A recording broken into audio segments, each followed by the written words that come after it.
Salut, donc aujourd'hui on va papoter un petit peu, on va discuter un petit peu autour de HPI, la saison 5, la saison finale. Donc moi je m'appelle le Cyborgien et si je fais ces vidéos, c'est pour essayer de parler un petit peu, de partager un petit peu de ma passion. Donc HPI ça raconte quoi? Donc c'est la série qu'il y a sur TF1, donc ça raconte quoi?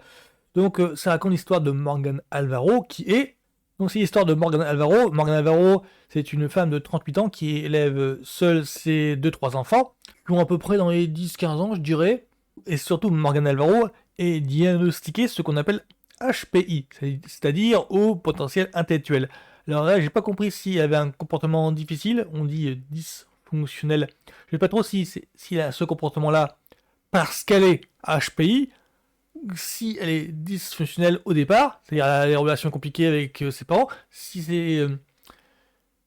elle a en plus ça à gérer, si elle est dysfonctionnelle au départ et que en plus elle a un HPI, ou si elle est dysfonctionnelle, difficile à gérer parce qu'elle a un HPI justement. J'ai pas trop compris où voulait en venir la série sur ça. Du coup, on la retrouve donc seule et qui doit gérer une vie de famille dans des conditions difficiles. Mais son haut potentiel intellectuel, 162 QI quand même, et elle affiche une bonne dose d'insoumission. Et dans la série, on va voir son destin de femme de ménage chamboulé lorsque ses capacités hors normes sont repérées par la police de Lille qui lui propose un poste de consultante. Seulement Morgane a un problème avec l'autorité. Ce qui explique pourquoi elle est régulièrement au chômage, c'est parce qu'elle a du mal à gérer un patron en fait. C'est-à-dire que là, pour le moment, sur le papier, ça me faisait penser à une sorte de The Mentalist ou The Monk à la française en fait. Dans le sens où The Mentalist et The Monk s'inscrit dans une sorte de canevas de intrigue policière classique, genre série policière, tout ce qui est plus normal, avec une intrigue d'enquête policière à mener, mais dont le personnage principal a un petit côté électron libre. C'est-à-dire que quand on prend Patrick Gene ou quand on prend Adrian Monk, ben les deux ont un comportement dysfonctionnel, quoi. Ils ont un petit peu un comportement de arrogance vis-à-vis de l'autorité, un petit côté à l'écart en fait des comportements qui les rendent asociales par rapport aux structures policières classiques, par rapport à l'institution policière. Parce que The Mentalist et The Monk, bah c'est ça, c'est-à-dire il y a un côté, un versant intrigue policière, que les scénaristes se forcent à établir pour qu'à côté de leur électron libre, Patrick Gene, Adrian Monk, ben, avec leur comportement social, leur comportement pas arrogant, mais leur comportement, euh, je dirais condescendant par rapport à Patrick Gene, qui lui se fout la gueule de tout. Enfin, il a une petit côté arrogance du vous êtes handicapé par votre structure, mais moi pas. Patrick Gene, je récapitule les faits pour Patrick Gene, je remémore les faits. Patrick Gene, c'était donc le héros de The Mentalist. Patrick Gene dispose d'un sens très fin de la psychologie et de son mental. Lecture froide, hypnose et compagnie. Il ne s'agit pas d'un pouvoir, car il est aussi prestidigitateur. Sa carrière de voyant lui a également permis d'acquérir des connaissances pointues en matière d'analyse psychomotrice. Ouais, le mentalisme, grosso modo, c'est cet art de prestigitation que l'on voit dans les spectacles, genre Mesmer. D'où le côté quand il travaille à la police, il est arrogant avec eux. Parce que ça va, j'ai des talents spéciaux. Et à côté, Adrien Monk, lui, il est atteint de manie, de troubles obsessionnels compulsifs, des TOC, et autres phobies qui ont pour effet de surprendre, amuser ou agacer témoins, suspects et criminels.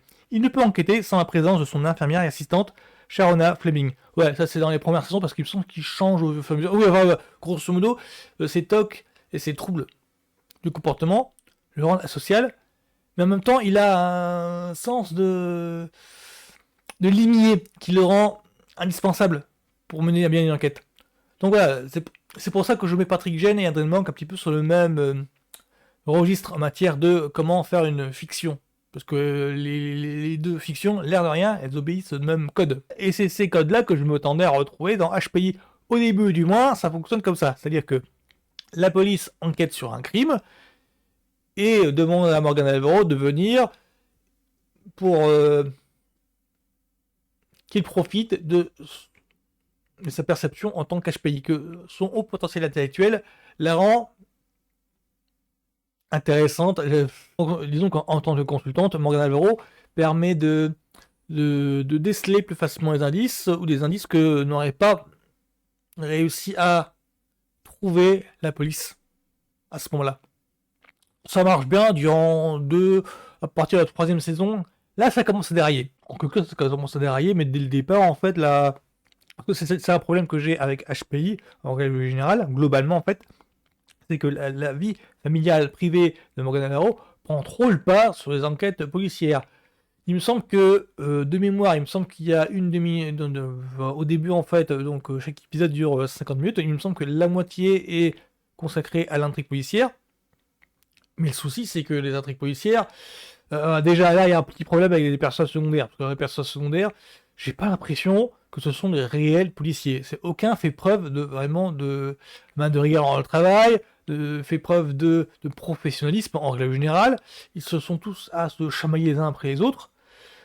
Mais vraiment, il y a 2 ou 3 personnages, on a l'impression que c'est une cour d'école. Rien que ça décriblise totalement l'esprit policier. Pour résumer l'ambiance de HPI, grosso modo, on a l'impression que c'est un petit peu la tuche version policière. On a l'impression que c'est que André Fleurot marche sur le plate-bande de Jean-Paul Rouve, Jean-Pierre Rouve, Jean-Paul, celui qui fait les tuches, hein, l'ancien Romain des Bois qui fait les tuches.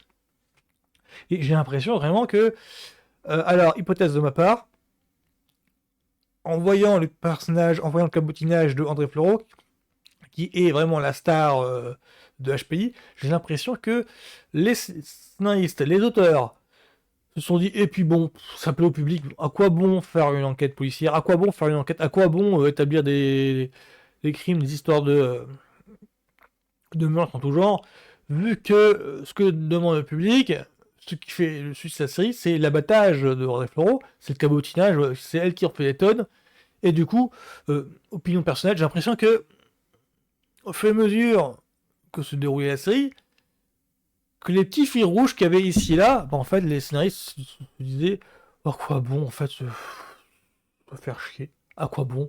Ouais, c'est grosso modo ce que j'essaie d'expliquer, c'est que je m'attendais à une enquête policière classique qui est dynamisée par l'abattage du personnage principal, du personnage Morgan Navarro.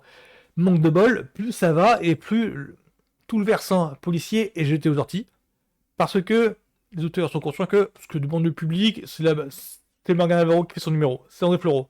Point barre. Du coup, cette saison 5 là m'avait vraiment déçu. Vraiment, le capital sympathique que j'avais au début, il a totalement été anéanti avec cette saison 5.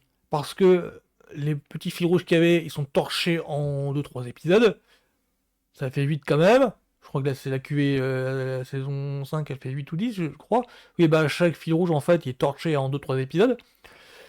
Alors qu'en fait, au début, chaque fil rouge faisait toute une saison, bah là c'est torché. Enfin, vraiment, il y a une histoire d'enquête interne avec sergent, l'inspecteur Karadec, je veux pas me tromper avec Camelot, torché en 2 épisodes quoi. Enfin, il y avait moyen de faire un truc plus conséquent en une moitié de saison, et là non, c'est torché. Voilà, donc je finirai sur ça, sur le HPI, c'est que, bon, avis tout personnel, grosse déception, pour moi c'est catastrophique dans le sens où mes attentes étaient comédie policière, dynamisée, dynamitée par le personnage principal, qui est électron libre, troublion. Je m'attendais à ça. Je m'attendais à un canevas genre mentaliste, genre Monk, voilà.